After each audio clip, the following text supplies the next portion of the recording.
বদর যুদ্ধের প্রধান কারণ কি ছিল? বদর যুদ্ধ বদর যুদ্ধ বদর যুদ্ধ প্রধান কারণ কি ছিল? বদর যুদ্ধ প্রধান কারণ কি ছিল? আপনার জন্য সময় আছে, সমস্যা নেই, বলেন, আপনি সময় নিয়ে বলেন।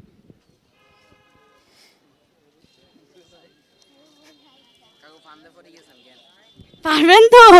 চেষ্টা করতেছি তো একটা। আপনি এটা কি করতেছেন? আমি কি করতেছি? আমি সেটিং করতেছি। চ্যাটিং করতেছেন না, আমার থেকে মনে হলো যে আপনি না না, আপনি তো আসলে সবকিছু তো আর জানা যায় না। ইতিহাস তো মানুষের বই পড়তে থাকে, আর সবগুলো তো একসাথে মনে থাকে না। ইতিহাস পড়লে না, রানিং থাকলে না, এটা চর্চা করা যায় বা বলা যায়।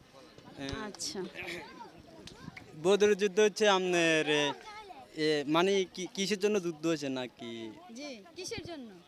এ, এই ইহুদু খ্রিস্টানের জন্য মুসলমান বদর যুদ্ধে মুসলমান এ, তবে মূলটা বলতে হবে আপনার, জি মূলটা বলতে হবে, মূলটা তো হয়নি।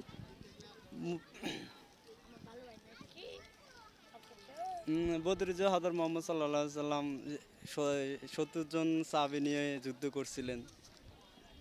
আমি আবারও প্রশ্ন করতেছি, আপনি দেখেন, বদর যুদ্ধের প্রধান কারণ কি ছিল? বদর যুদ্ধ প্রধান কারণ কারণ কি ছিল?